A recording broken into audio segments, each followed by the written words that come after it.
Hey guys, this is Upesh from Beebom.com, and the first developer beta of iOS 15 just arrived, and I have been trying it out on the iPhone 12 Pro here.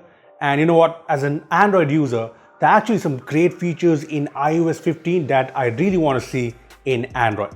Well, here's what I'm talking about. So first up, let's face it, Android has kind of been lagging behind iOS when it comes to privacy features. I mean, last year we made this video which made a lot of sense, and then Android 12 arrived, which sort of bridged the gap, but it still lacks the very useful Ask App Not to Track feature. Now iOS 15 has arrived and it brings even more useful privacy features. First up, iOS 15 brings App Privacy Report, which is similar to Android 12's Privacy Dashboard feature. So I can go to privacy settings on iOS 15 and enable Record App Activity. After which this will save a 7-day summary of when apps access my location or mic. It'll also show if any third parties or websites are accessing my info via apps. Now I enabled this last night, but I think it'll show a report after a day or maybe 7 days. But here's what the report will look like. Yeah, this looks useful, right? Anyway, there are more privacy features. The Mail app has new privacy protection features. So when I added my email account, I got this prompt with the option to hide my IP address and load emails privately. The hide my IP address part is pretty clear, but load emails privately means that it will prevent email tracking. So when I open up an email, the sender won't get notified that I have opened the email. Next up, Safari already has some great privacy features like the privacy report, which shows the trackers on a website. Well, Safari 2 now has an option that lets you hide your IP address from trackers, which I think is great.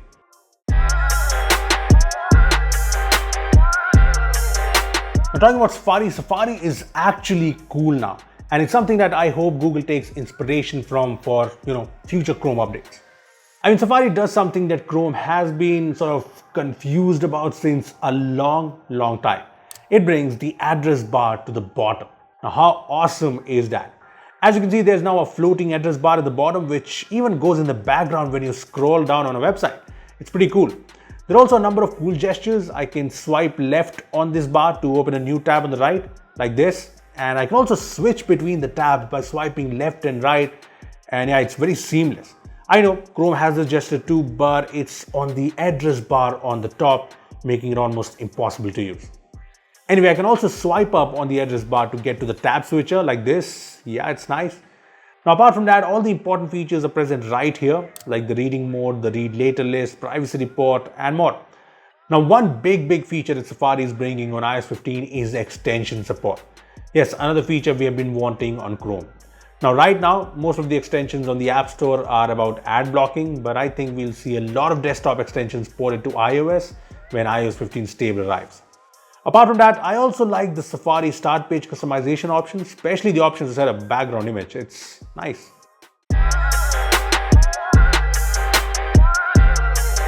So we all know that Google Assistant is better than Siri. Yep, it's the truth. But you know what? There's one Siri feature in iOS 15 that really caught my attention. It's the ability to work offline. See, with iOS 15, all the audio requests to Siri will be processed on the device. And that means it's faster and now also gets a lot of tasks done without the internet. Watch this. Open Photos. Open Calendar. Turn on airplane mode. Yeah, that is fast and that's working on airplane mode. Now, I haven't got this working in the beta, but this is cool, right? I mean, right now, Google Assistant needs internet to work, even for things like timer, alarm, etc. So an offline Google Assistant for timer, alarm, changing settings, etc. would be super handy, right? Anyway, another Siri feature I've come across is the option to share things on the screen. For example, here's a photo on the screen and I can say, "Hey Siri, send this to Akshay." And it will open up this prompt to send it. This is cool, and when it can't detect a photo or video, it'll send a screenshot, and I think that's super useful.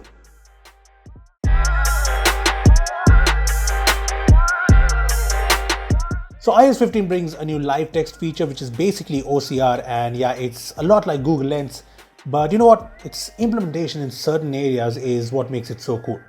For example, I can press hold in a text field anywhere, be it messages or WhatsApp or anywhere else, and use this, the text from camera option, to quickly point the camera to a text and just see how quickly it recognizes the text. It's fantastic. Now I can move the camera around to change the text selection, and it does all of that really quickly. And I can also tap to copy the text I want. Either ways, this is very fast and very cool.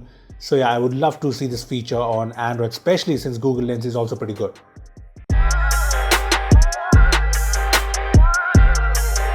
So Apple has made its Find My feature even better with iOS 15. See, in iOS 15, an iPhone's location is still traceable even when the iPhone is turned off. Yeah, that's pretty cool, and that's due to the new Find My Network option.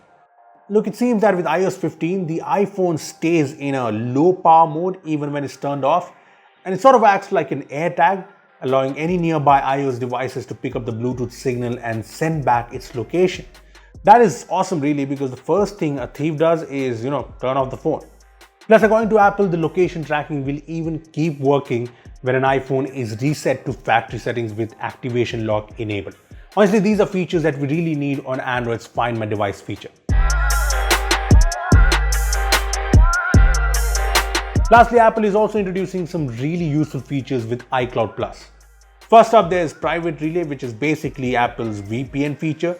This will make sure all traffic from your iPhone gets encrypted and not even Apple can read them. The second great feature is Hide My Email, which will basically let you use random disposable email addresses to sign up for things. And yeah, even send emails without sharing your real email address. iCloud Plus will also let you personalize your iCloud mail address with a custom domain name. Now, all of these features are really cool, and maybe Google can bring something like this in Google One. I mean, the VPN feature and the Hide My Email feature is especially useful. So yeah, I'd love to see that on Android. Look, iOS 15 brings a lot of other interesting features. For example, SharePlay looks pretty fun.